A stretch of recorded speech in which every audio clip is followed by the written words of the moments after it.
ज्येष्ठ माह में आने वाली पहली एकादशी की तिथि को अपरा एकादशी कहा जाता है।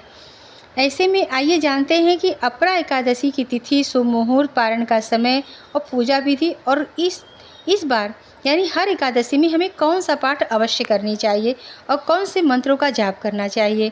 राधे राधे दोस्तों, जय माता दी। हिंदू धर्म में एकादशी व्रत का बहुत महत्व है। यह व्रत जगत के पालनहार भगवान विष्णु और माता लक्ष्मी को समर्पित होता है। ऐसा माना जाता है कि इस दिन व्रत रखने और विधि पूर्वक पूजा करने से जीवन के सारे पाप नष्ट हो जाते हैं और सुख समृद्धि प्राप्त होती है। पूरे साल में 24 एकादशियाँ आती हैं, लेकिन ज्येष्ठ माह के कृष्ण पक्ष की एकादशी को अपरा एकादशी कहा जाता है।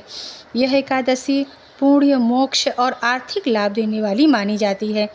ऐसे में इस एकादशी को हम कौन से मंत्र का जाप करें, कौन सा पाठ करें, माता लक्ष्मी की पूजा कैसे करें, इस वीडियो में हम जानते हैं। इस साल अपरा एकादशी की तिथि को लेकर भक्तों में थोड़ी भ्रम की स्थिति बनी हुई है, क्योंकि इसकी शुरुआत और समाप्ति की तिथि को जो अलग अलग दिनों में हो रही है। वैदिक पंचांग के अनुसार अपरा एकादशी तिथि की शुरुआत 22 मई को रात 1:13 पे हो रही है और इसका समापन 23 मई को रात 11:30 पर होगा। ऐसे में उदया तिथि के नियम के अनुसार अपरा एकादशी का व्रत 23 मई को 23 शुक्रवार को रखा जाएगा।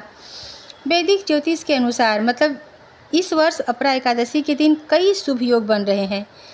इस बार 23 मई को आयुष्मान योग और प्रीति योग का निर्माण भी हो रहा है, जो पूजा पाठ के लिए बेहद शुभ माने जाते हैं। शुक्रवार के दिन माता लक्ष्मी की पूजा उपासना की जाती है, इसलिए इस दिन विष्णु जी और माता लक्ष्मी की पूजा की बहुत ही सुंदर विधान बैठ रहा है। लक्ष्मी माता की पूजा करने से साधक को विशेष लाभ प्राप्त होता है। तो इस दिन माता लक्ष्मी की पूजा श्री सूक्त के पाठ से जरूर करिएगा। श्री सूक्त का पाठ करते हुए माता रानी का अभिषेक करें, लक्ष्मी नारायण का अभिषेक करें और इनके मंत्रों का जाप करें। मतलब कि माता रानी का श्री सूक्त का और कनकधारा का पाठ करें। भगवान विष्णु जी का पाठ, सहस्त्र पाठ, जैसे विष्णु सहस्त्र पाठ हो गया, राम रक्षा स्तोत्र पाठ हो गया, या फिर ओम नमो भगवते वासुदेवाय नमः, इस मंत्र से भगवान विष्णु की पूजा करें, मंत्रों का जाप करें।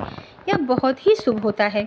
अपरा एकादशी का व्रत द्वादशी तिथि को खोला जाता है, जिसे व्रत का पारण कहते हैं। पंचांग के अनुसार इस बार व्रत पारण का समय 24 मई 2025 को सुबह 5:26 से लेकर 8:11 पर होगा और एकादशी व्रत करने के बाद द्वादशी तिथि पर जरूरतमंदों को दान देने की परंपरा है। इस दिन दान करने से व्यक्ति के जीवन में कभी किसी प्रकार की परेशानी नहीं आती है और कभी किसी वस्तु की कमी नहीं होती है और आर्थिक लाभ मिलता है। इस दिन मंदिर में या ब्राह्मणों को अन्न, वस्त्र, मिठाई आदि का दान करना चाहिए।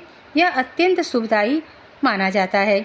अपरा एकादशी व्रत के दिन सुबह ब्रह्म मुहूर्त में उठकर स्नान करें, साफ सुथरे वस्त्र पहनें। इसके बाद भगवान विष्णु और माता लक्ष्मी का ध्यान करें, व्रत का संकल्प लें, पूजा स्थान को स्वच्छ करें और पीले कपड़े बिछाकर भगवान की मूर्ति या तस्वीर स्थापित करें। फिर जल, फूल, चंदन, धूप, दीप से भगवान की पूजा करें। उनके लिए पीले फूल, तुलसी, मिठाई का भोग लगाएं। अपरा एकादशी व्रत का कथा का पाठ करें और अंत में आरती अवश्य करें और भगवान विष्णु जी के मंत्रों का जाप करें, जो कि इस मंत्र इस प्रकार है। ओम वासुदेवाय विद्महे वैधाय राजाय धीमहि तन्नो धन्वंतरि प्रचोदयात्। इस तरह से आप कर सकते हैं, या तो सबको जो आता है एक मंत्र ओम नमो भगवते वासुदेवाय नमः, इस मंत्र से आप जप करें। यह मंत्र भगवान विष्णु को अति प्रिय है। और दूसरा मंत्र है जो सबको मालूम है, शांताकारं भुजगशयनं पद्मनाभं सुरेशं विश्वाधारं गगनसदृशं मेघवर्णं शुभांगं लक्ष्मीकान्तं कमलनयनं योगी वृद्धानगम्यं वंदे विष्णुं भयहारं सर्वलोकैकनाथनं। यह मंत्र जरूर जपें। इस मंत्र से भगवान विष्णु की पूजा की शुरुआत करनी चाहिए। पूजा करते समय जैसे अभिषेक कर रहे हैं, भगवान को फूल पत्र चढ़ा रहे हैं, तुलसी दल चढ़ा, जैसे आप पूजा की जो प्रक्रिया करते हैं उस टाइम यह मंत्र जपते हुए आप करें तो बहुत ही अच्छा होता है। आप कभी भी पूजा करें भगवान की, किसी भी भगवान की पूजा करें, चुप होकर नहीं करना चाहिए, मन ही मन उनके मंत्रों का जाप करना चाहिए। आपको कोई भजन आता है तो गाते गाते करना चाहिए। कोई स्त्रोत अगर आता है तो उसको भी आप भजन के रूप में, स्तुति के रूप में गाते गाते भगवान की पूजा करें। इस तरह से चुप होकर पूरे उत्साह के साथ गाते हुए पूजा करें। पूजा की शुरुआत करें। पूजा की जितनी हम अब क्रियाएँ करते हैं, जैसे फूल चढ़ाते हैं, उनकी मूर्ति को, प्रतिमा को पोंछते हैं और चंदन लगाते हैं, तो इन सब को करते हुए हमें बहुत खुश होकर गाते रहना चाहिए। भजन कीर्तन गाते गाते ये सब काम करना चाहिए। इससे भगवान को प्रसन्नता मिलती है, उनके आशीर्वाद की प्राप्ति होती है। इसलिए हमें इस प्रकार से ही पूजा करनी चाहिए।